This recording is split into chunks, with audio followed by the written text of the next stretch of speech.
Eu sou grato por tudo que tenho, o tesouro maior desse mundo me foi dado como herança eterna. Maior prova de um amor tão profundo. Tenho vida, alegria em todo tempo. Tenho amigos, família, muitos irmãos.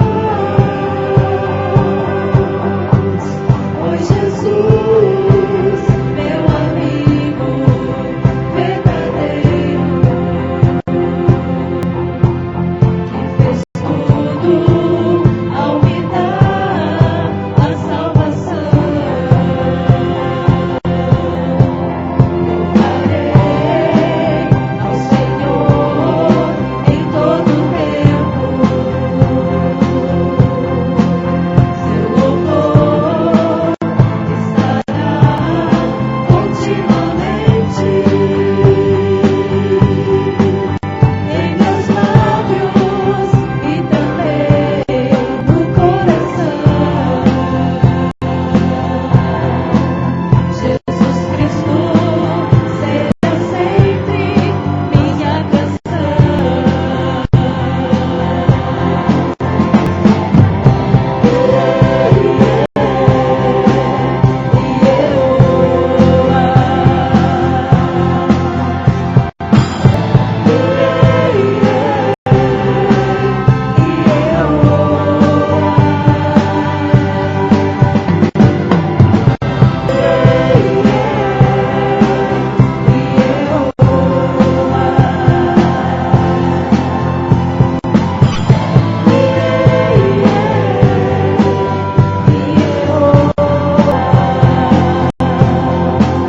Louvarei ao Senhor em todo tempo.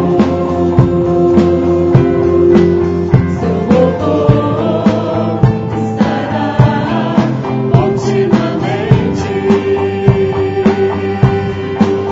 em meus lábios e também no coração. Jesus Cristo será sempre nossa canção.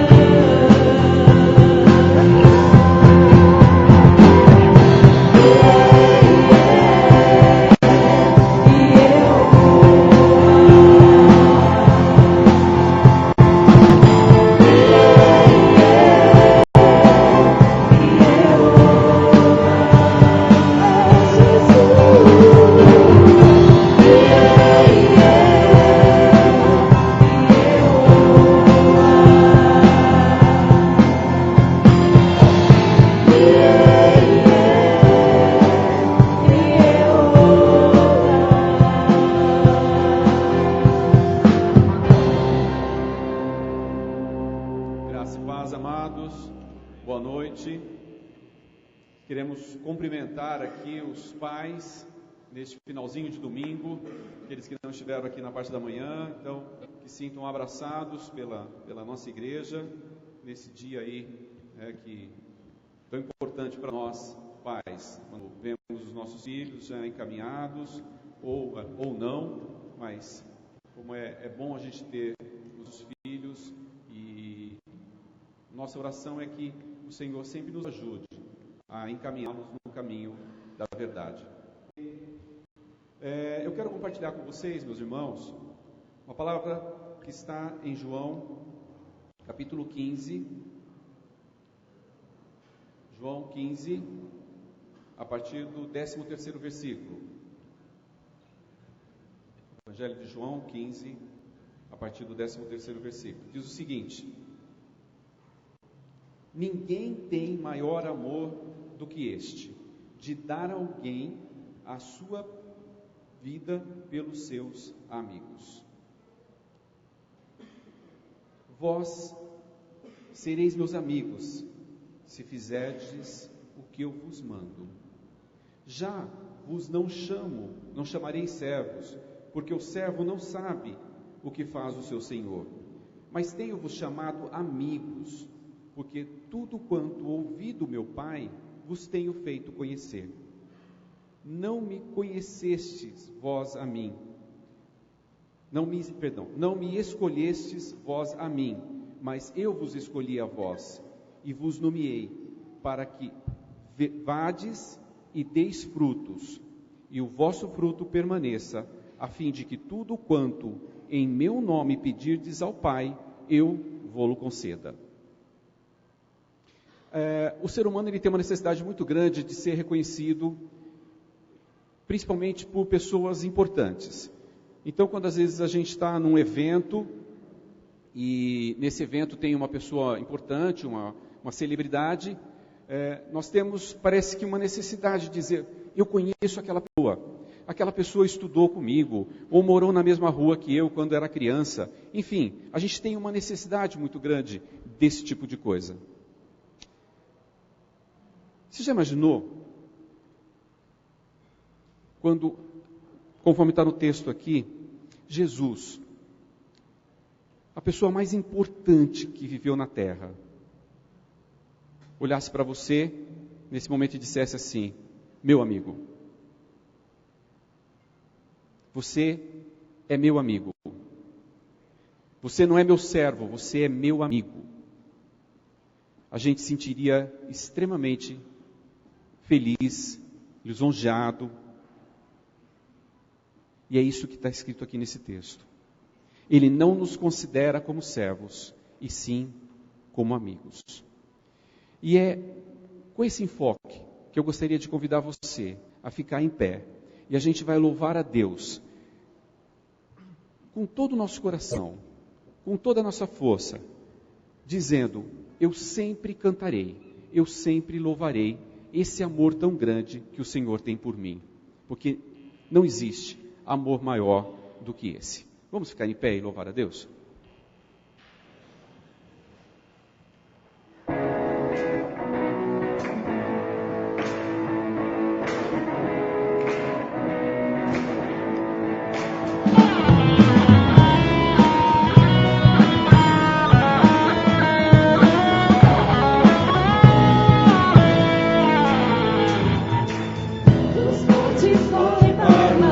Meu rio de amor por mim, eu abrirei meu coração.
gente fica lisonjeado quando a gente lembra e pode dizer, aquela pessoa é um conhecido meu.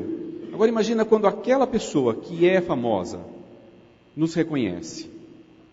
Imagina quando aquela pessoa faz alguma coisa por nós. Imagina quando aquela pessoa é Jesus. E o que ela faz por nós é morrer na cruz. É pagar todos os nossos pecados. É sofrer o nosso sofrimento. É ser pregado e derramar o seu sangue para lavar os nossos pecados. Para nos purificar, para nos justificar. Como que a gente se sente?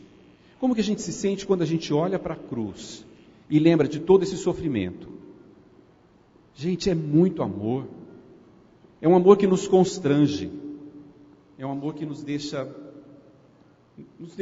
assim, nos sentindo pequenininhos.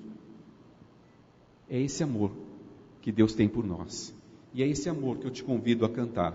Reflita na letra dessa música e tudo que ela diz.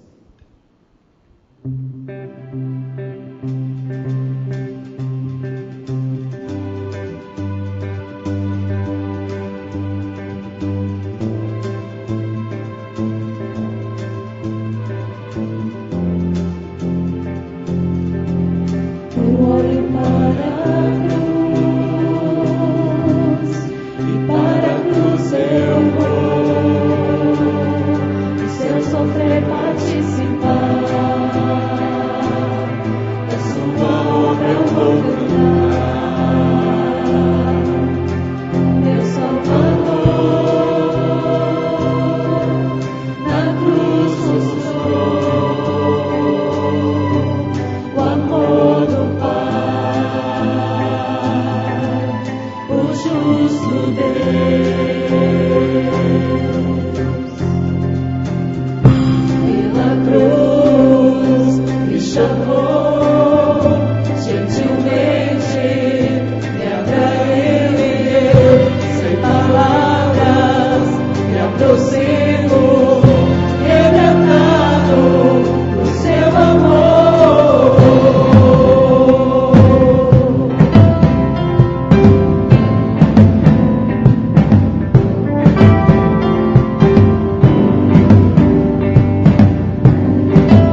Glória ao nosso Pai Todo-Poderoso.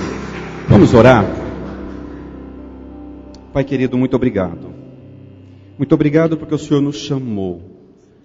O Senhor nos chamou gentilmente, através da cruz.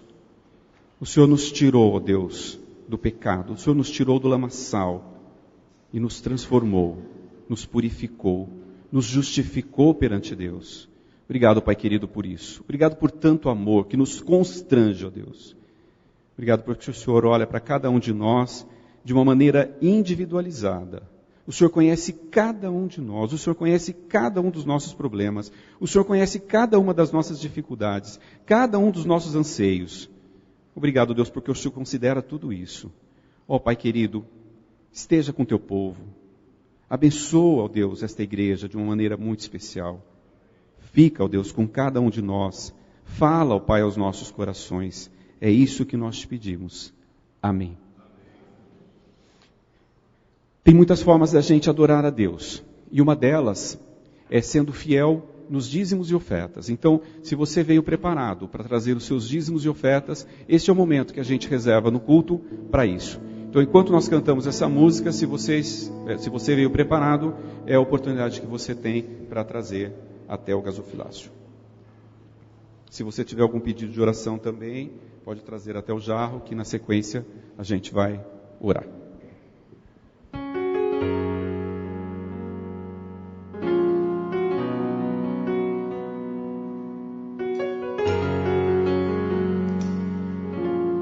Louve a Deus, não importa a circunstância. Perto quero estar,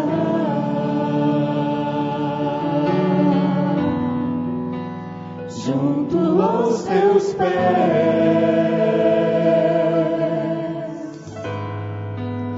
pois prazer maior não há que me render e te adorar.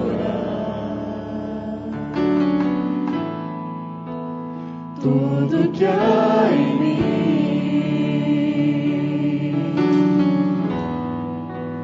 quero te ofertar,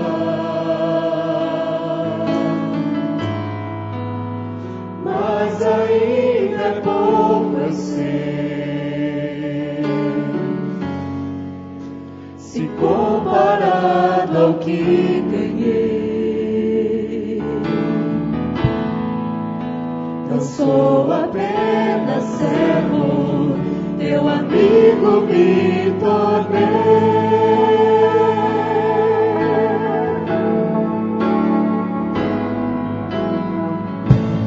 Te louvarei,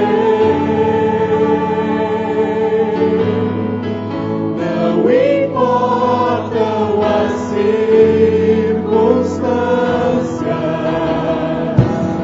adorarei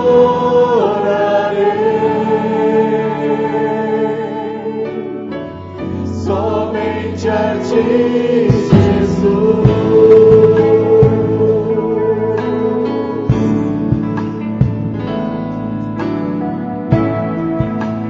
Perto quero estar,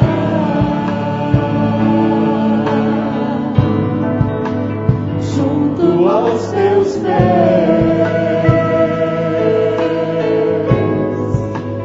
pois prazer maior não há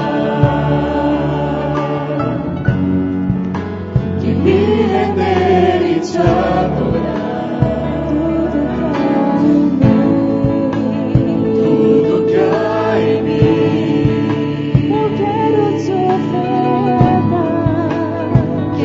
te ofertar,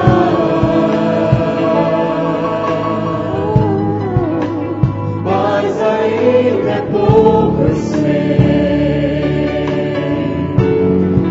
se comparado ao que ganhei. Não sou apenas servo, teu amigo me tornei.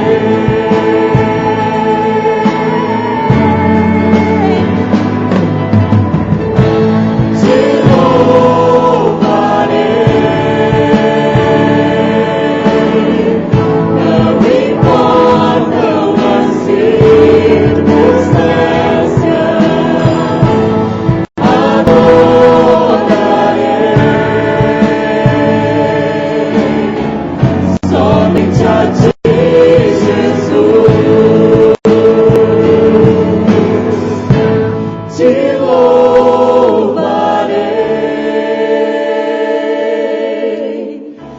não importam as circunstâncias.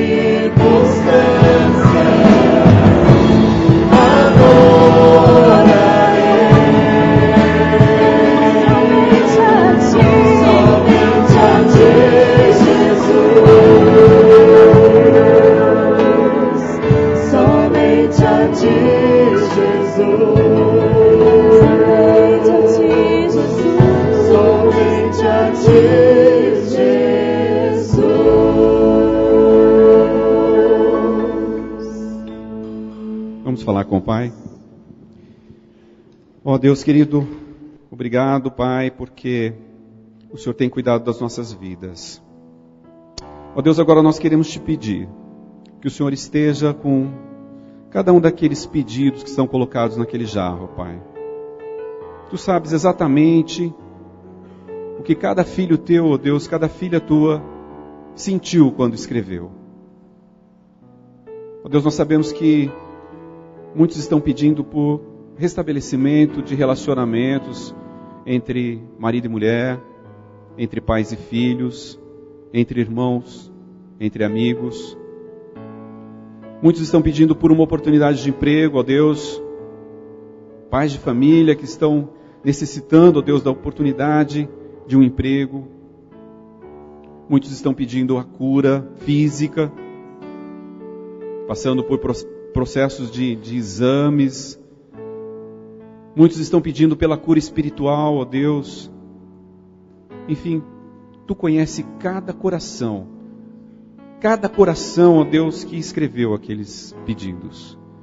Ó Deus, nós te pedimos então, atende cada um deles, ó Deus, ao Teu tempo, na Tua hora, no Teu momento, ó Deus, porque nós sabemos que o Teu momento é o melhor momento.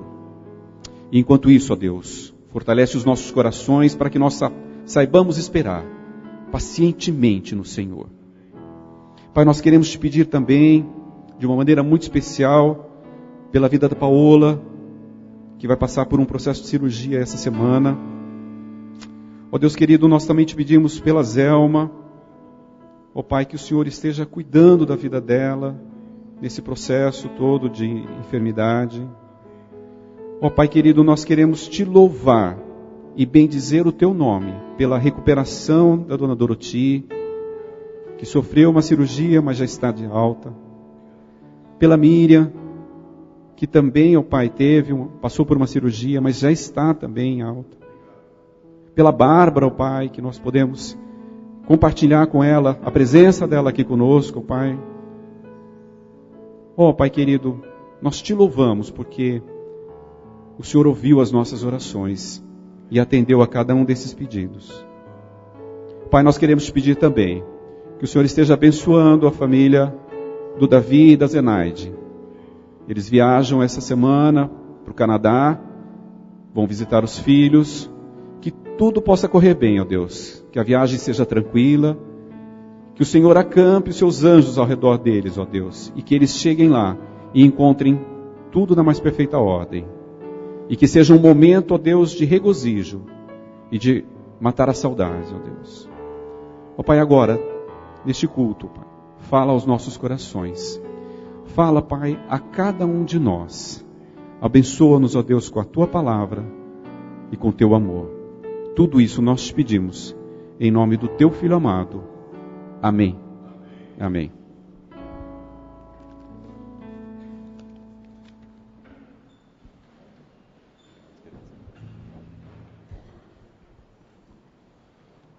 A graça e a paz do Senhor Jesus, meus irmãos, amém?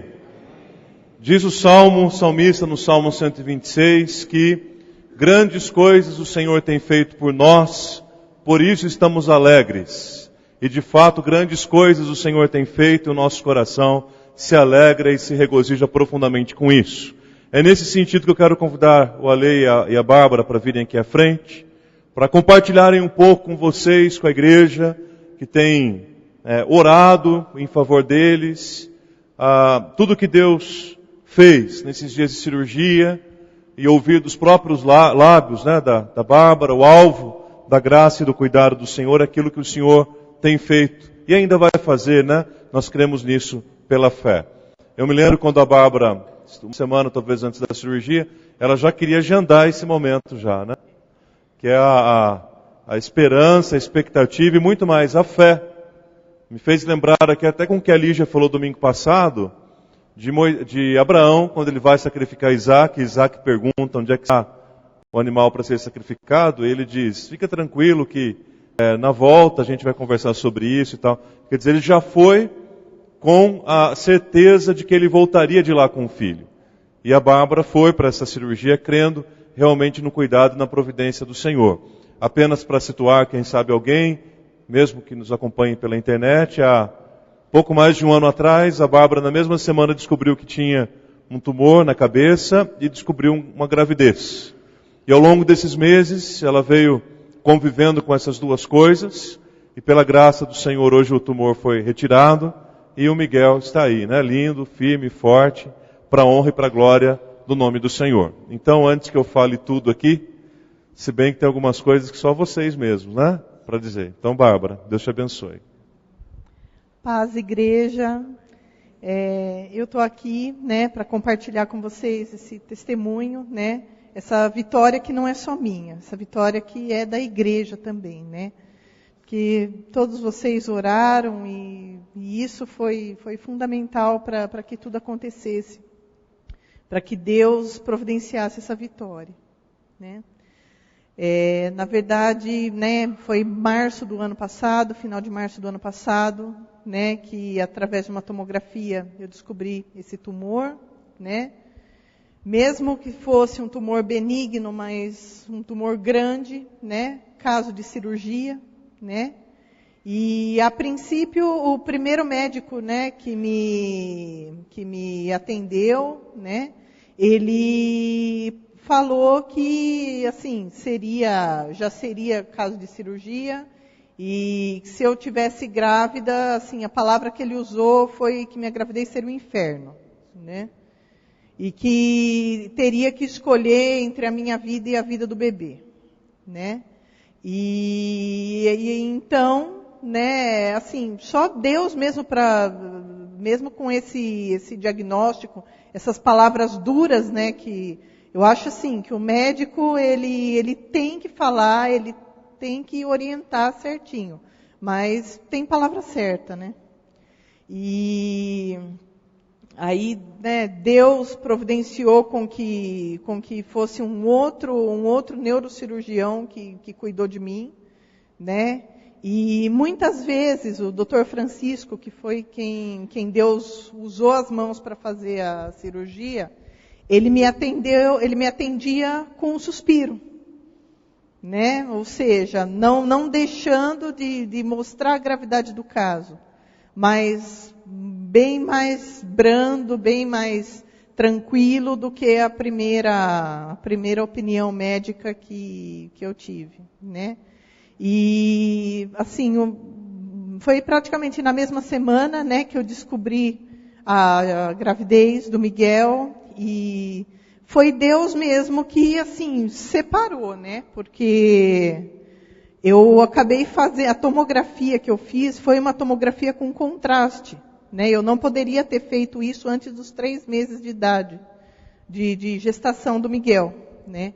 Então Deus pôs a mão dele ali e protegeu o Miguel para que ele viesse ao mundo todo perfeito, todo esperto do jeito que ele é. E o medicamento também que eu ainda tomo, né? Mas em nome de Jesus eu já vou parar de tomar já, eu creio que o mais rápido possível. Também foi Deus que separou, né? Pôs o Gardenal para cá e o Miguel para lá, porque ele é super esperto, inteligente, assim, para a idade dele, a gente, nos acompanhamentos, né? E Deus que separou, porque não tem explicação, porque é medicamento forte, e ele, tanto no leite, como na minha barriga mesmo, né? E assim, né, com tudo isso, o que eu aprendi? Eu aprendi que cada vez mais, assim, eu tenho que estar na dependência de Deus, e Deus coloca os anjos dele, né? Vocês são anjos do Senhor na minha vida que oraram por mim, né? Também o processo de liberação da cirurgia também foi bastante difícil. Tivemos que entrar com um advogado, o juiz decidir por essa cirurgia, porque a Unimed não queria liberar do jeito que o médico queria, com um aparelho que devido ao local que estava o tumor, estava. Então, a Unimed não queria liberar com o neuronavegador e o médico achou extremamente necessário devido ao local. Então, tivemos que entrar na justiça. Então, também, né, Deus coloca os anjos advogados, os anjos juízes. E principalmente também, né, a equipe médica, o doutor Francisco que fez essa cirurgia guiado por Deus ali, porque foi bem complicado. Foram quantas horas de cirurgia, mano? 11 horas e meia. Foram 11 horas, foi de 11 horas a 11 horas e meia de cirurgia. Então, das 9 da manhã às 8:30 da noite. Então, bastante, e Deus cuidou de tudo. Ai, muito obrigado por vocês serem anjos na minha vida. Porque essa conquista também não é só minha, essa conquista é da igreja. E eu sei que, eu creio assim, Deus faz milagres aqui. Então, eu convido vocês, né, que assim, tenham um testemunho, um milagre assim, para compartilhar. Porque eu sei que Deus faz. Eu creio nisso. Em nome de Jesus.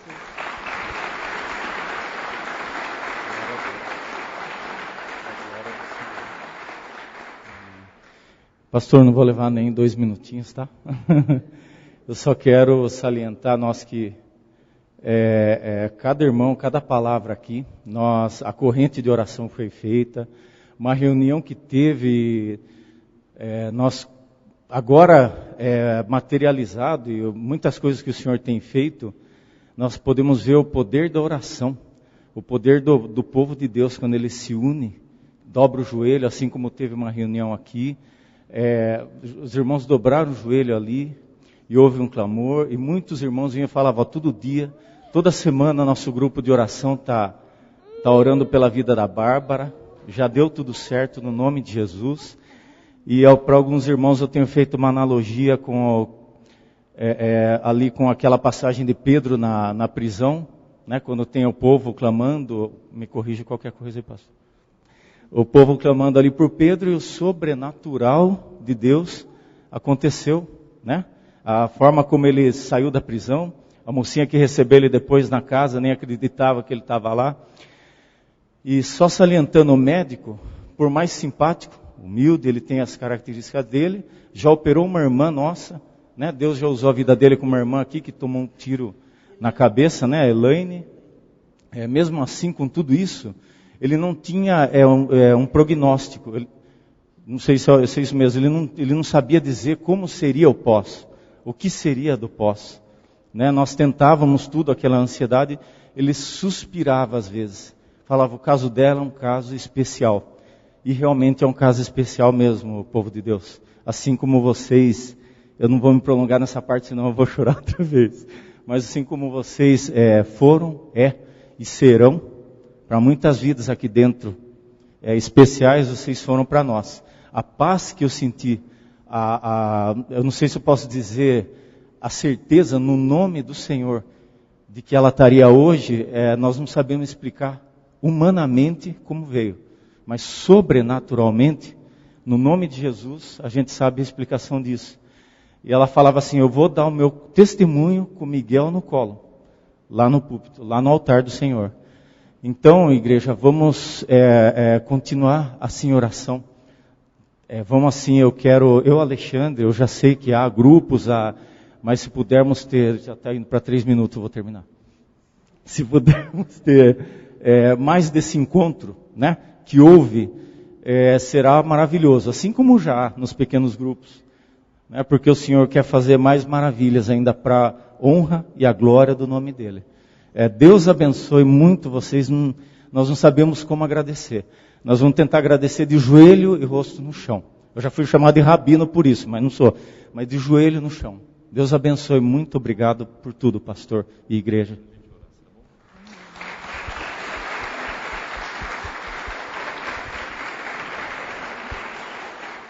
Eu creio que a Bárbara fez uso de uma palavra muito importante, que é a palavra milagre. Não é? É o que nós estamos diante mesmo disso. Não é? Porque a maneira como Deus operou foi tão especial, tão cuidadosa, tão miraculosa, que a gente fica cheio de esperança no cuidado e no poder dele, não é mesmo? Pelos pedidos que o Samuel acabou de trazendo agora, pela vida da Paola essa semana, viu, Paola? O Senhor é contigo. E assim por diante, né? Tanta gente precisando do cuidado de Deus, da graça de Deus na saúde, o Senhor está lá presente. Depois dessa cirurgia tão longa, eu estava lá com o Alexandre no hospital, quando o médico veio, como eu disse para os irmãos naquele domingo, extenuado, cansado, não tinha força nem para falar quase. E quando ele disse, ela está na UTI, vocês poderão vê-la, e ela está consciente. Aquilo já chamou muito a minha atenção, porque quantas vezes por cirurgias mais simples, não é verdade? Nós ficamos ali debilitados, muitas vezes sonolentos, inconscientes, não é? E quando nós chegamos lá, eu chamei pelo nome dela e logo ela virou a cabeça e com esse olho bonito que ela tem, ela olhou para mim e disse, pastor, né? E aquilo trouxe uma alegria, uma paz muito grande por saber que estava tudo bem. E aí no domingo ela vai para a SEMI, ou melhor, no domingo final do dia, né? Na segunda ela vai para o quarto e na terça ela tem alta para ir para casa. Um tempo muito rápido para uma cirurgia dessa proporção. E uma semana depois da cirurgia ela já estava aqui, na igreja. Né? Então bendito seja o nome do Senhor por tudo isso. Deus opera maravilhas. Eu creio que como eles falaram, são inúmeras as lições, né? Que a gente traz como igreja. A lição da oração, do orarmos juntos, não é verdade? De apresentarmos essas causas diante do Senhor e crer, acima de tudo, que o Senhor tem operado maravilhas no meio do seu povo também. Então vamos nos colocar em pé hoje. A nossa oração é de agradecimento, de louvor a Deus. Eu vou agradecer Bárbara, Lê, Miguel, Felipe, por essa maravilha que Deus operou na família e na vida de vocês. Viu? E a recuperação será total e completa para a honra e para a glória do nome de Jesus. Viu? Querido Deus, nosso amado e poderoso Pai, o Senhor é esse Deus maravilhoso mesmo, Pai, que faz infinitamente mais do que tudo quanto pedimos ou pensamos, conforme o Teu poder que opera em nós. Louvamos o Teu nome, ó Deus, por esta família, a quem o Senhor tem feito tanto bem, tem demonstrado, ó Pai, tanto amor. Todos nós, ó Deus, estamos aqui espantados, ó Pai, com os feitos do Senhor na vida da Bárbara. Bendito seja o nome do Senhor, porque o Senhor deu a ela condições físicas, emocionais e, sobretudo, espirituais, para atravessar toda esta batalha e vencê-la no nome de Jesus. Muito obrigado, Pai, porque não foi nem o Miguel e nem a Bárbara, mas são os dois. E os dois estão aqui hoje, ó Deus, como testemunhas vivas daquilo que o Senhor pode fazer na vida de alguém que confia inteiramente no Senhor. Muito obrigado por isso, Pai.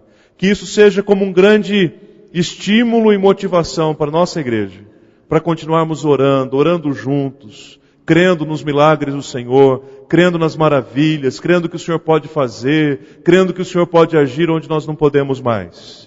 Quando encerram, Senhor Deus, as nossas possibilidades, aí entra, Deus, a Tua providência. Obrigado porque foi a Tua mão que a operou. Obrigado porque ela está se recuperando tão bem. Obrigado pelo nome do Senhor que está sendo glorificado com tudo isso. Continua, Pai, sendo presente, fiel e maravilhoso, Deus, na vida desta família. Muito obrigado, Pai, por tudo que o Senhor tem feito por eles até aqui, pela igreja até aqui, e por tudo que o Senhor fará também daqui em diante. Grandes coisas o Senhor tem feito por nós, Pai. Por isso, nós estamos alegres, muito alegres, e celebramos, ó Pai, esta alegria na Tua presença, em nome e para a glória de Jesus. Amém e amém, Senhor. Podem se sentar, queridos.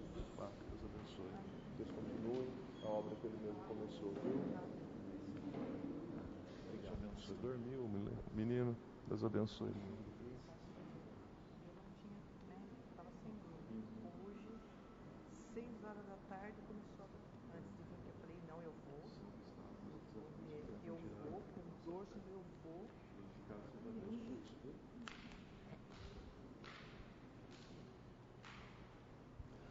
Muito bem, queridos. Nosso coração cheio, né? Por ouvirmos esse testemunho. Nós vamos lá para o Tudo Faço por causa do Evangelho. Nós temos compartilhamos domingo passado sobre esse tema, e é o nosso tema para esse mês de agosto. Nesses 5 domingos do mês de agosto, nós vamos falar sobre esse tema. Mas antes, claro, não poderia deixar também de dar os meus parabéns para os pais. Parabéns a nós, pais. Deus abençoe ricamente a vida de todos vocês. Hoje de manhã eu contava que quando nós nos casamos, Cris e eu, nós ficamos com aquela dúvida que todo casal recém-casado tem, né? Quantos filhos nós vamos ter? E aí a Cris um dia me perguntou, falou, Arthur, e aí? Quantos filhos nós vamos ter? E eu respondi para ela o seguinte, falei, Cris, para isso nós não temos uma meta. Mas quando nós alcançarmos a meta, então a gente vai dobrar a meta. E isso aconteceu. A Júlia chegou, era a nossa meta, e aí como nós alcançamos a meta, nós dobramos a meta. E ficamos com 2. Hoje a Júlia tem 10 e o Vitão vai fazer 5, mês que vem já. E eu compartilhava aqui de manhã um sentimento muito interessante que tomou conta do meu coração de pai. Eu não sei para os demais, né? Mas para mim foi assim. A gente tinha a Júlia em casa, aquela alegria, né? A primeira filha, aquela maravilha. E eu sentia que tinha amor para mais um filho. Parecia que o amor pela Júlia era tão grande que era muito para uma pessoa só. E a chegada do Vitor realmente confirmou e concretizou isso e trouxe muita alegria para o nosso coração. Então é bom ser pai. Meu pai tem 85 anos, acabou de fazer 85 anos. Pela graça de Deus está lá. Pela graça de Deus mesmo, né? Firme e forte lá. E é bom ser pai também. Então parabéns aos pais, que Deus abençoe ricamente e continue fazendo grandes coisas por nós também. Aí dentro do tema do Tudo Faço por causa do Evangelho, essas são as temáticas que a gente vai compartilhar a cada domingo hoje. Portanto, a gente vai falar um pouco sobre a abrangência, a motivação e o propósito de 1 Coríntios 9, 23. E aí eu deixei com a igreja semana passada um desafio, né? O desafio diário de orar, de ler a palavra, de pedir a Deus que fale sempre ao nosso coração. Um desafio semanal da gente vir participar do culto, trazendo um convidado. E um desafio mensal de nós lermos as 2 cartas de Paulo aos Coríntios durante o mês de agosto. Se você tem lido desde segunda-feira, hoje você deve estar no capítulo 7, como eu. Lá no site da igreja, no ipcalvario.org.br, tem inclusive um plano de leitura diário da Bíblia para o mês de agosto, das 2 cartas aos Coríntios. Então, se você quiser e precisar de uma ajuda para ler, vai lá no site, a gente vai falar um pouquinho mais do site semana que vem, mas dá uma olhadinha lá no site e ele vai te ajudar com isso também. Tem sido uma bênção. Para a minha vida essa semana foi uma bênção ter lido também o Discípulo Radical, do John Stott, aquele livro que eu apresentei para vocês aqui a semana passada, um livro que tem feito uma diferença tremenda na minha vida e falado bastante ao meu coração também nesse tempo todo. Domingo passado, que nós falamos especificamente sobre discípulos radicais, nós aprendemos que discípulos radicais, eles não matam a qualquer causa, mas discípulos radicais morrem por uma causa. Foi isso que nós aprendemos aqui domingo passado. Os radicais, em geral, matam por qualquer causa. Mas os discípulos radicais, eles morrem por uma causa. E a causa do Evangelho. A morte é essa descrita aí do texto. Morrer para mim mesmo, para que Cristo viva em mim. E o viver que agora vivo na carne, vivo da fé no Filho de Deus. Esse é o viver. Então hoje nós vamos falar um pouquinho sobre essa abrangência, motivação e propósito do Tudo Faço por causa do Evangelho. Nós vamos ler então a palavra de Deus, ou melhor, vamos declamar aí o versículo, né, que nós começamos a decorar na semana passada, 1 Coríntios 9, 23. E hoje eu não vou fazer nem o teste de memória que eu fiz domingo passado, nós já vamos direto para Coríntios 9, 23. Quando a tela aparecer, a igreja começa a dizer o versículo. Vou dar uma dica, porque o pessoal da manhã meio que esqueceu, né? Como o pessoal da noite tem uma memória melhor, não pode contar depois para eles da manhã, hein? Começa assim, ó, tudo faço. Tá bom? É bem simples o versículo. Então apareceu a tela, vocês vão dizer comigo. Vamos lá? Preparados? Bora? Tudo.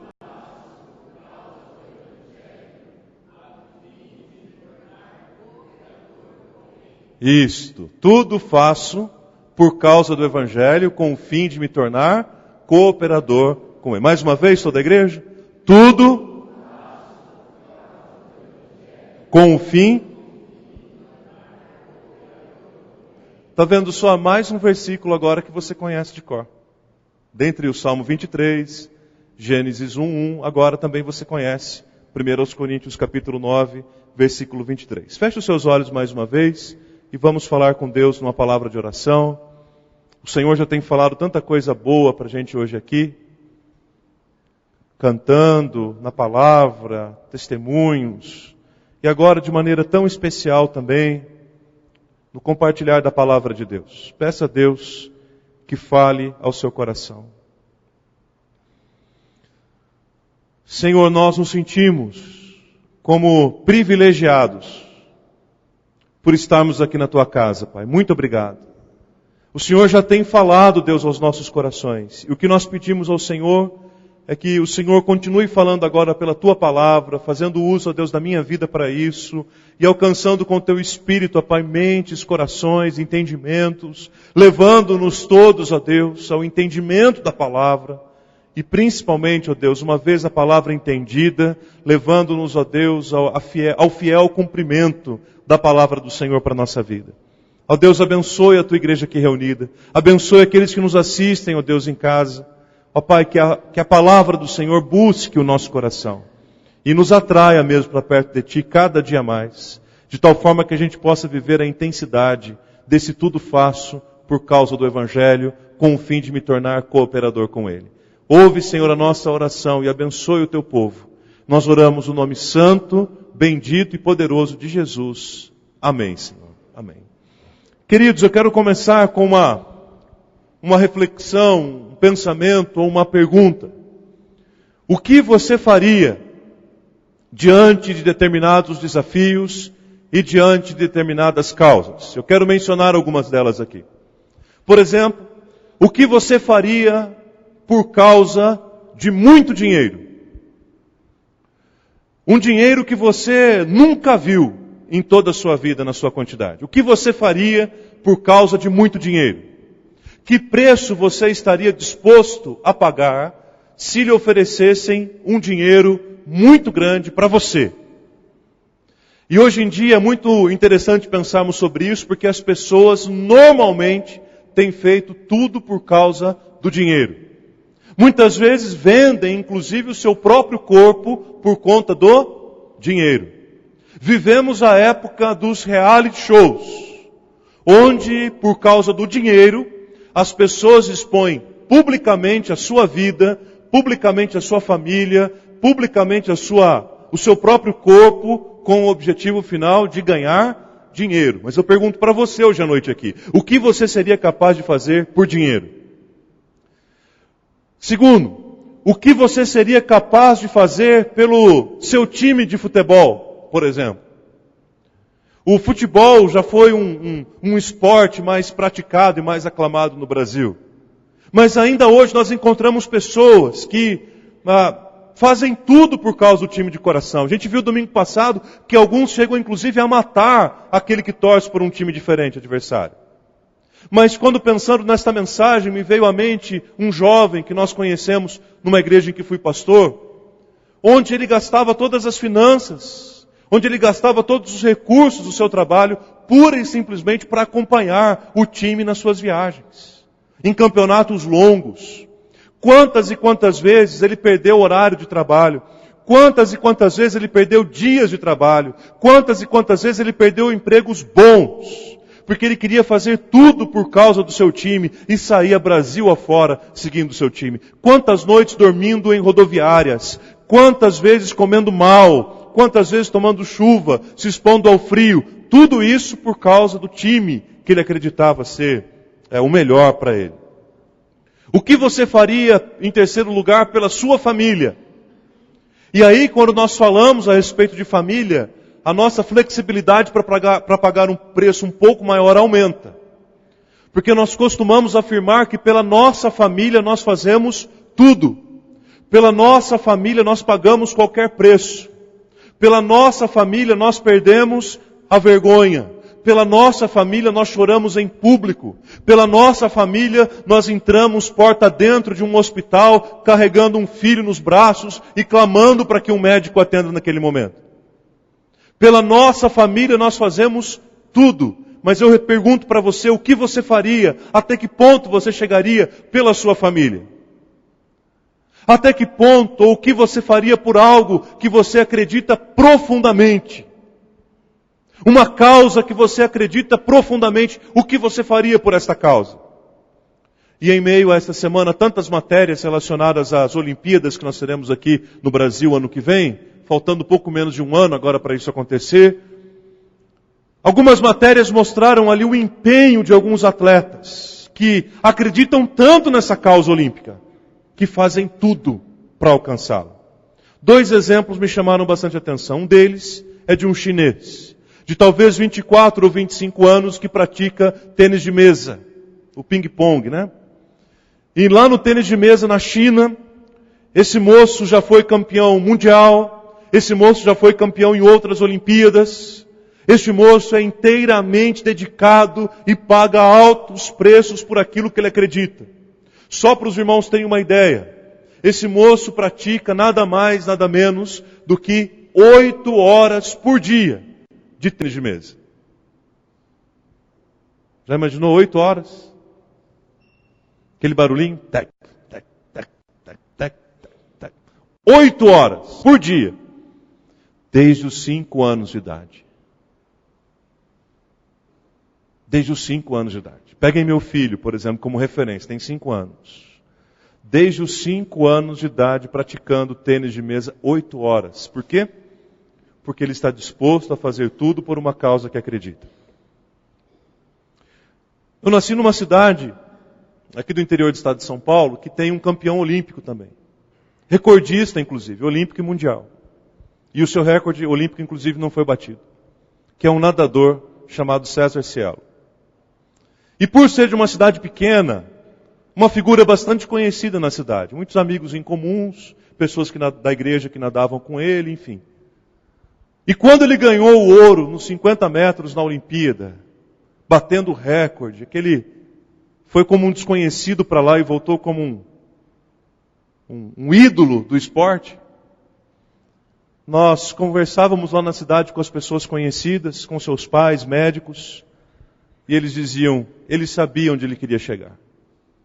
Ele abriu mão da adolescência. Ele abriu mão de namoros. Ele abriu mão de festas. Ele abriu mão de estudos. Ele abriu mão de uma série de coisas para ir, por exemplo, para os Estados Unidos para se preparar no melhor centro de treinamento de natação do mundo, porque ele acreditava naquilo e ele pagou os preços porque acreditava naquilo. Eu volto a perguntar para você, o que você faria por aquilo que você acredita muito?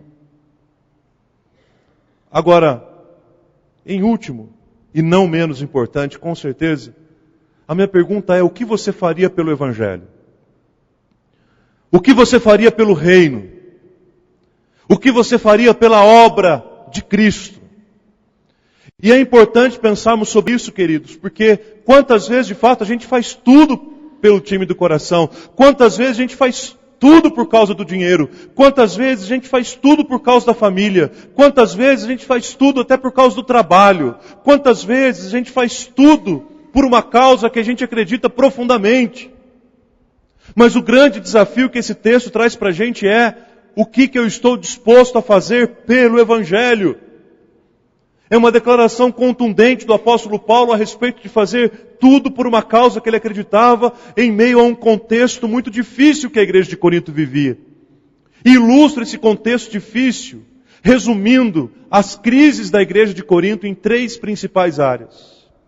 Primeiro, a igreja de Corinto vivia uma crise profunda na sua vida moral, na sua conduta moral. Se você lê, se você está lendo aí um capítulo por dia, você está vendo que era uma igreja onde haviam adúlteros. Uma igreja onde os relacionamentos sexuais eram pecaminosos e verdadeiras aberrações aos olhos do Senhor. No capítulo 6, por exemplo, o apóstolo Paulo começa puxando a orelha do povo, dizendo assim: vocês perderam a noção, porque vocês têm se deitado até mesmo com a mulher do seu pai. Aberrações que nós pensamos que só acontecem no nosso tempo e geração. Mas a igreja de Corinto estava imersa numa profunda crise moral. E as pessoas perderam o bom senso, que o corpo era o templo do Espírito Santo de Deus. A segunda crise que a igreja vivia era uma crise doutrinária. E essa crise era extremamente profunda também, porque eles tinham dificuldades com o batismo, eles tinham dificuldades com a ressurreição, eles tinham dificuldades com a Santa Ceia, ao ponto de no capítulo 11, Paulo ter que dar uma instrução da mais básica possível. Olha, quando vocês se reunirem para comer à mesa do Senhor, por favor, pelo menos lavem as mãos e esperem uns pelos outros para comer. Porque a Santa Ceia era uma verdadeira baderna. Era uma igreja que vivia uma crise doutrinária também com respeito aos dons. Porque a igreja de Corinto, nós podemos dizer que era uma igreja que conhecia diversos dons espirituais. O problema é que ela não conhecia o dom supremo. E isso é um problema grave para as igrejas hoje em dia também. Muita gente conhece na ponta da língua os dons espirituais, mas não conhece, na prática, o dom supremo, que é o amor. A igreja de Corinto vivia também uma crise relacional, uma crise comunitária. Por quê? Porque dentro dela existiam grupos, facções, contendas, litígios entre os irmãos. Aqueles que se afirmavam ser de Apolo, outros de Paulo, outros de Pedro, e até um grupo que dizia assim: nós não pertencemos a nenhum deles, nós somos de Cristo. Mas no mesmo capítulo 6, Paulo de novo puxa a orelha dizendo: resolvam os problemas que vocês têm entre vocês. E não entrem com processos em causas extra-eclesiásticas, porque vocês precisam resolver os problemas de vocês entre vocês, porque quando isso acontece, o Evangelho é envergonhado e o nome de Cristo é envergonhado. Olha que coisa interessante. E aí quando a gente chega nos capítulos 8 e 9, o grande ponto que está em questão aqui é a liberdade em Cristo. Vocês sabem que a primeira carta aos Coríntios, na verdade é uma carta-resposta que Paulo faz à igreja. Os coríntios haviam mandado uma carta fazendo uma série de perguntas para ele. E a primeira carta de Paulo aos Coríntios é a resposta. E aí nessa resposta ele diz assim: olha, a respeito das coisas que vocês ficam me perguntando, do que pode e o que não pode na igreja, a resposta que eu dou para vocês é a seguinte: tudo é lícito, mas nem tudo convém. E olhe que infelizmente muitas pessoas, quando pensam em igreja, quando ouvem falar de igreja, a primeira coisa que eles associam é justamente isso: igreja é o lugar onde pode e onde não pode algumas coisas. E você diz lá para um colega de trabalho: você precisa conhecer minha igreja, você precisa ir lá na minha igreja uma hora dessas. E a primeira coisa que nós ouvimos é: mas a sua igreja pode isso? Mas a sua igreja pode aquilo? Mas pode isso ou não pode aquilo? Mas isso pode ou não pode? Infelizmente as pessoas restringem a igreja ao lugar de coisa que pode e coisa que não pode. A palavra de Deus está dizendo para a gente que tudo é lícito, mas nem tudo convém. É lícito para um corredor colocar, por exemplo, um saco de 50 quilos nas suas costas e sair correndo por aí? É lícito? É. Mas convém? É óbvio que não. Então, se o assunto é liberdade cristã, Paulo está dizendo assim: olha, vocês ficam perguntando para mim o que pode e o que não pode. Eu vou dizer para vocês o que pode. E aí ele faz esta afirmação do versículo 23. Vocês querem fazer bom uso mesmo da liberdade que vocês têm em Cristo? Então peguem essa liberdade que vocês têm em Cristo para fazer tudo por causa do Evangelho de Cristo. Porque fazer bom uso mesmo da liberdade que recebemos em Jesus, meus irmãos, é fazer tudo por causa do Evangelho. Só que essa declaração possui uma abrangência, uma motivação e um propósito. E é uma maneira até simples para você entender o versículo e até para você explicar para outras pessoas, inclusive. Notem que há uma abrangência, uma motivação e um propósito bem claro para a declaração do tudo faço por causa do Evangelho. E a gente vai começar pela abrangência. Qual é a abrangência desta afirmação? É muito claro. A abrangência desta afirmação é o tudo. E o que é tudo, gente? Tudo é todas as coisas. Tudo é tudo. Tudo não tem reservas. Tudo é tudo. Tanto que nos versículos 22 e 23, como vocês veem aqui na tela, aparecem por 4 vezes expressões como tudo e todos. A abrangência para fazer algo pelo Evangelho é tudo. Nós podemos e devemos fazer tudo pelo Evangelho. Mas aí quando a gente para pensar um pouquinho sobre isso, a gente descobre que existem alguns tipos de pessoas que têm reagido de maneira diferente à abrangência. Primeiro, existem pessoas sim que fazem tudo por causa do Evangelho. Conscientemente, deliberadamente, fazem tudo por causa do Evangelho. Segundo grupo de pessoas são daqueles que não fazem tudo por causa do Evangelho. Eles até têm consciência de que deveriam fazer tudo. Eles até têm consciência de que poderiam fazer tudo por causa do Evangelho, mas deliberadamente também não fazem. O terceiro grupo de pessoas que eu menciono aqui é o grupo de pessoas que não só não fazem tudo pelo Evangelho, como elas se colocam como críticos daqueles que fazem tudo por causa do Evangelho. E isso é um problema sério. Porque se eu não faço tudo por causa do Evangelho, eu preciso louvar a Deus pela vida daqueles que fazem, e não criticá-los. Quarto grupo de pessoas, há aqueles que fazem sim tudo por causa do Evangelho, mas porque fazem tudo por causa do Evangelho, acreditam que são maiores do que os outros, que são melhores do que os demais, que têm um nível de espiritualidade superior aos demais. Isso também é um engano. Porque quanto mais nós nos envolvemos com a obra, quanto mais nós nos envolvemos com o serviço, mais nós percebemos que somos menores. E que é a graça de Cristo que se completa na nossa insuficiência. Se a gente pensar um pouquinho nessa expressão, tudo, a gente se lembra ainda de 2 textos muito importantes do apóstolo Paulo em que ele menciona o tudo. A abrangência. O primeiro deles é Filipenses 4,13, você conhece muito bem, já recitou tantas vezes. Que diz, tudo posso naquele que me fortalece. O que eu posso? Tudo. Há um outro texto também em 1 Tessalonicenses 5,18 que diz, em tudo dai graças. Em que situação que eu devo dar graças? Em tudo. Em todas. Agora, por que é que nesses 2 versículos a gente entende o que significa tudo e em Coríntios 9,23 a gente não quer entender? Por que é que nesses 2 versículos a gente se apropria do tudo? E olha para o tudo e diz assim, não, é tudo mesmo. Tudo eu devo dar graças. Não, tudo, eu posso tudo no que me fortalece. Mas o mesmo tudo de Filipenses, o mesmo tudo de Tessalonicenses, é o tudo de Coríntios. Inclusive foi o mesmo autor que escreveu. Então por que é que quando as coisas é em meu benefício, eu consigo entender que o tudo significa tudo, mas quando é em benefício do reino, do Evangelho, o tudo não é tudo. O tudo é quase tudo. O tudo tem ressalvas. Então a abrangência, queridos, não é a metade. A abrangência é o tudo. Segundo, 1 Coríntios 9,23 nos mostra também que há uma motivação. E qual que é a motivação por se fazer tudo? A motivação por se fazer tudo é o Evangelho. Notem que Paulo não faz uso do Evangelho para se promover. Notem que Paulo teria condições, quem sabe, de ser um líder extremamente influente na sua época. Quem sabe um homem, inclusive, ligado à liderança política, por exemplo.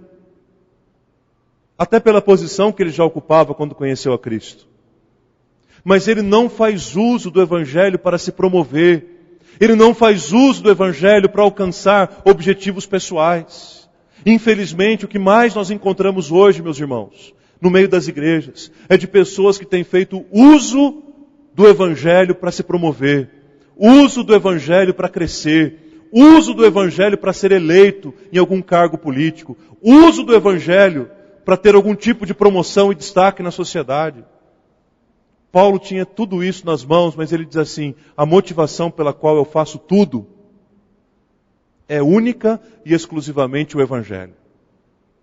E é muito interessante porque esta expressão, por causa do Evangelho, no texto original tem o mesmo sentido de você falar assim, por amor ao Evangelho. Então, se a gente fosse usar o sentido mais original, ficaria assim, tudo faço por causa do Evangelho, por amor ao Evangelho. Tudo faço por amor ao Evangelho.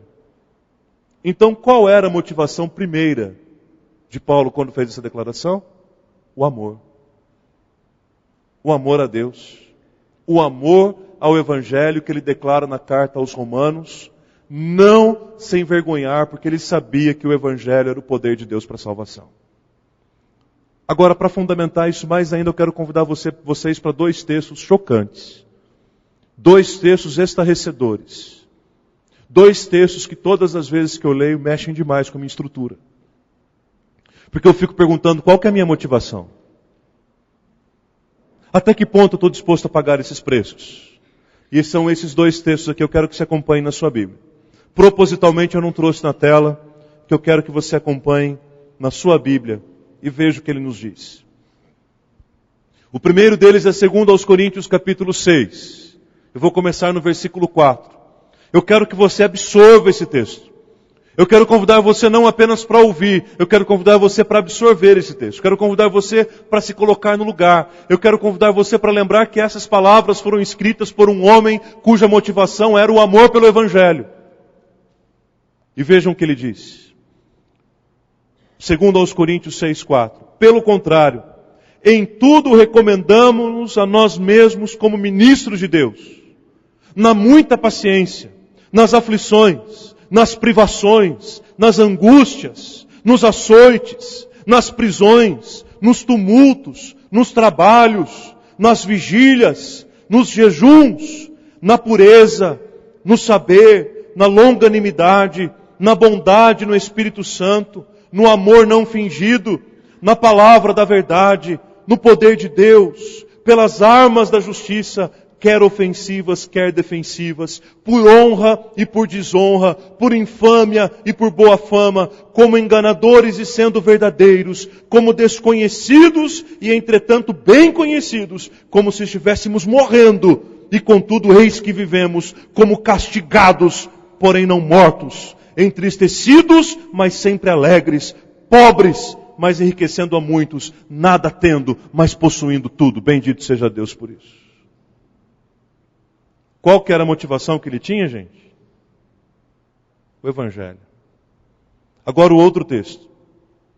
Ainda 2 Coríntios, caminha um pouquinho aí, você vai chegar no capítulo 11. Vejam o que diz a partir do versículo 23.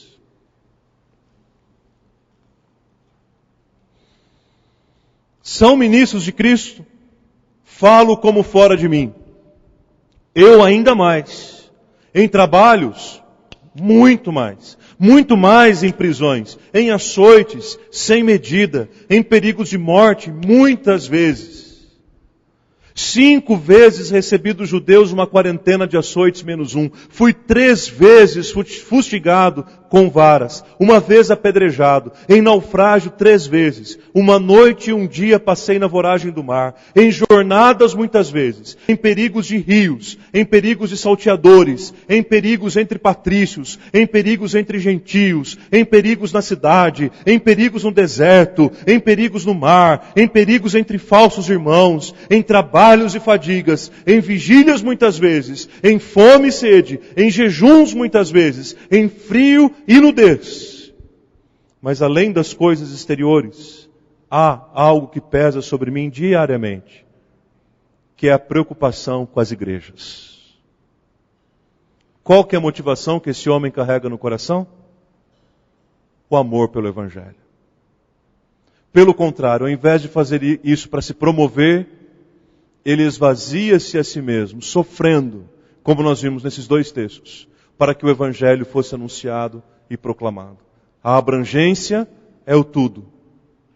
A motivação é o Evangelho. E o propósito é se tornar um cooperador com o Evangelho. O que significa isso? Cooperador, cooperar, significa aquele que opera junto com alguém. E nesse texto especificamente não está dizendo que nós somos cooperadores uns dos outros. Eu coopero com você e você coopera comigo. Não é isso que o texto está dizendo. O texto está dizendo que nós somos cooperadores com o Evangelho. E alguém poderia dizer assim, mas como assim, pastor? A gente precisa cooperar com o Evangelho? O Espírito Santo precisa, como uma vez a gente ouviu, o Espírito Santo precisa da nossa ajuda? O Espírito Santo precisa de uma forcinha?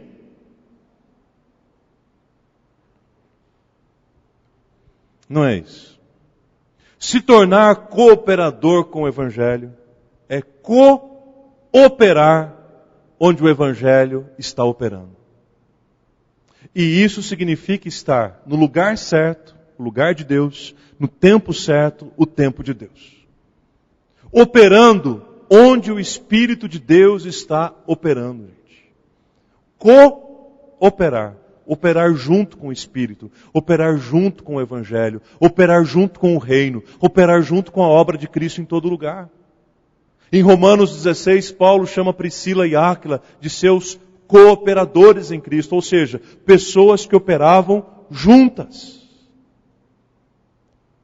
Por isso, quando a gente acorda de manhã, uma oração muito importante que a gente precisa fazer ao Senhor é: Senhor, que nesse dia a minha vida coopere para o Evangelho. Senhor, eu não sei se hoje eu vou conseguir alcançar os objetivos que eu tenho. Eu não sei se eu vou conseguir cumprir as metas que eu coloquei na minha agenda. Mas Deus, de verdade mesmo, o que importa para mim é que hoje eu seja um cooperador, onde o Espírito do Senhor já está operando. Porque eu quero sim ser uma daquelas pessoas que fazem tudo por causa do Evangelho de Deus. E aí, pensando em exemplos para dar para vocês de pessoas que deram tudo por causa do Evangelho e com o fim de se tornar cooperador com Ele, eu me lembrei de um exemplo muito específico nosso.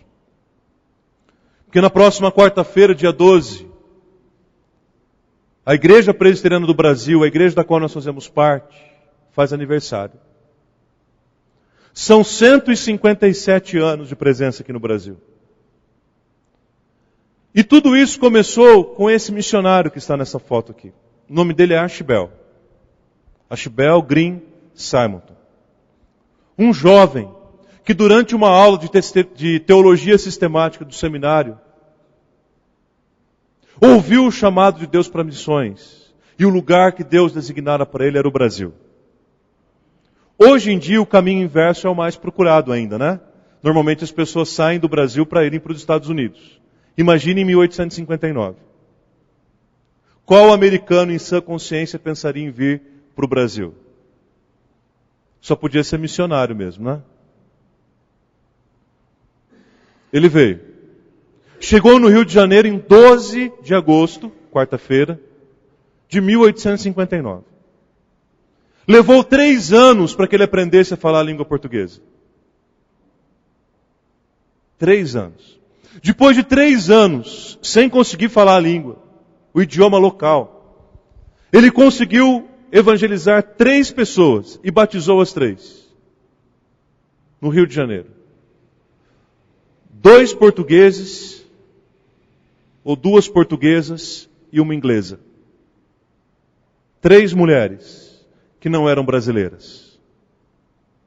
Nascia ali a Igreja Presbiteriana do Brasil. Presente hoje em todos os estados da nação. Igreja que foi instrumento de Deus para que muitos de nós aqui fossem alcançados pelo Evangelho, como é o caso da minha família. Que começou com um homem que deixou tudo e veio para cá falar do Evangelho. Aí ele entendeu que ele deveria se casar, estava difícil aqui solteiro. Voltou para os Estados Unidos para casar, voltou trazendo com ele a esposa. A esposa ficou grávida no Brasil. Durante o parto da filhinha, a esposa morreu. Aqui no Brasil. E agora ele fica com a menina ainda para cuidar e todas as demandas e correrias da missão. Naquela época o Brasil vivia uma epidemia fortíssima de febre amarela incontrolável. E Simonton, ainda muito novo, antes dos 30 anos de idade, é acometido por febre amarela. e morre em São Paulo. Mas não sem antes ter deixado um legado fantástico. Primeiro no Rio de Janeiro, depois em São Paulo, depois em Brotas, Borda da Mata, Rio Claro, Santa Bárbara do Oeste, Sorocaba, a 7ª cidade que recebeu gente presbiteriana. Sorocaba, Votorantim, na época. E andou por essas terras aqui o primeiro pastor brasileiro, um ex-padre, José Manuel da Conceição, que é o responsável pela plantação dessas igrejas todas aqui de Votorantim, Sorocaba e tantos outros lugares.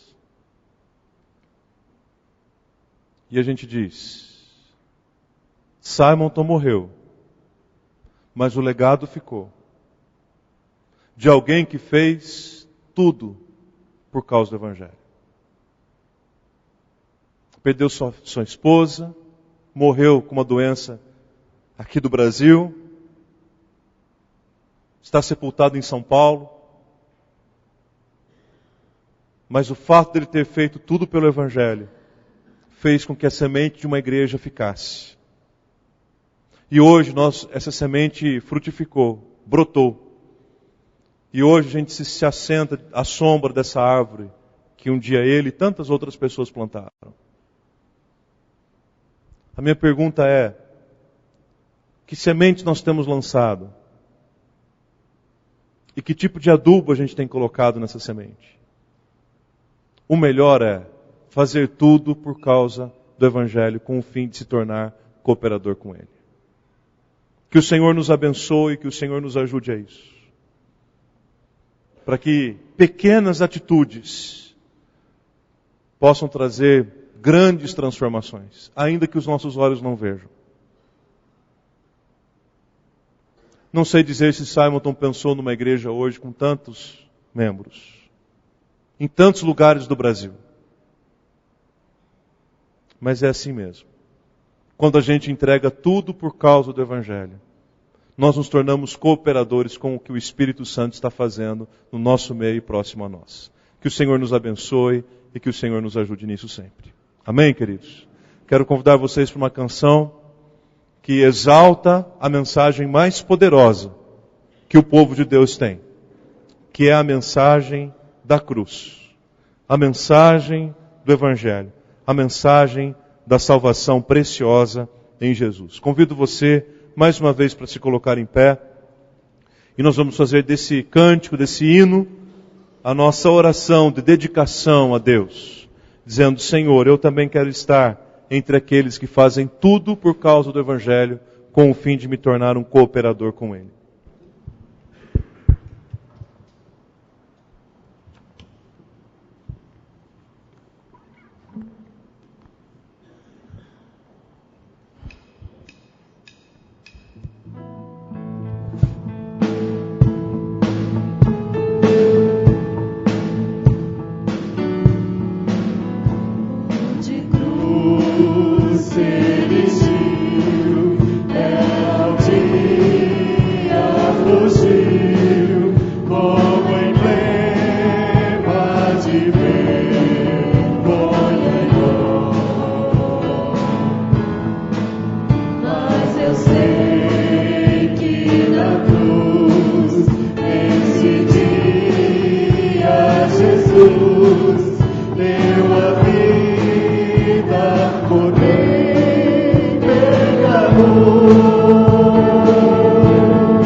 Se com Ele sofremos, com Ele seremos glorificados, é o que diz a palavra. E agora há pouco, quando cantávamos aquela canção Quebrantado, dizia ele, do seu sofrer participar. É verdade, muitas vezes é participar do sofrer, mas é o glorificar também eternamente com Cristo. E nós nos despedimos com esta mensagem, a mensagem da cruz, levando para casa essa resposta para dar ao Senhor. E que ela seja, Senhor, eu quero realmente ser entre aqueles que fazem tudo, que entenderam que a abrangência é tudo, não é em parte. Senhor, eu quero entender que a motivação principal é o Evangelho e o amor por Ele. E Deus, o único propósito que eu quero fazer isso é para me tornar um cooperador com o Evangelho. Que Deus fale conosco essa semana, continue lendo Coríntios, meditando nesta palavra, e que Deus fale poderosamente ao seu coração em todo o tempo. Que Deus dê a todos uma semana muito abençoada, plena de paz, direcionada em todos os passos, com o coração consagrado na presença do Senhor. Que seja uma semana abençoada e abençoadora para todos nós, em nome de Jesus. Vamos orar mais uma vez? Deus amado, muito obrigado, Deus, pelo culto desta noite. Obrigado pela vida de cada pessoa que participou deste culto. Aqueles que assistiram pela internet. Obrigado porque o Senhor, Deus, está aqui. O Senhor é poderoso. E nós cremos, ó Pai, no Teu poder, na Tua palavra. Nós cremos na mensagem da cruz.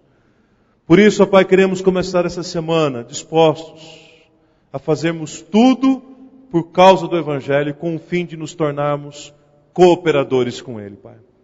E para isso a gente precisa de coragem, de ousadia, de determinação, de decisão. Ó Deus querido, que isso esteja diante de nós durante essa semana. Que seja uma semana de paz para o Teu povo, uma semana de livramentos, uma semana de vitórias, de alegrias. Uma semana, Pai, em que o Senhor esteja ao nosso lado, em todos os momentos, nos sustentando, nos protegendo e mantendo viva, Pai, no nosso coração a chama preciosa do Evangelho. Despede, ó Deus, o Teu povo agora debaixo da Tua paz. Nós oramos agradecidos, o nome santo, poderoso e único de Jesus Cristo.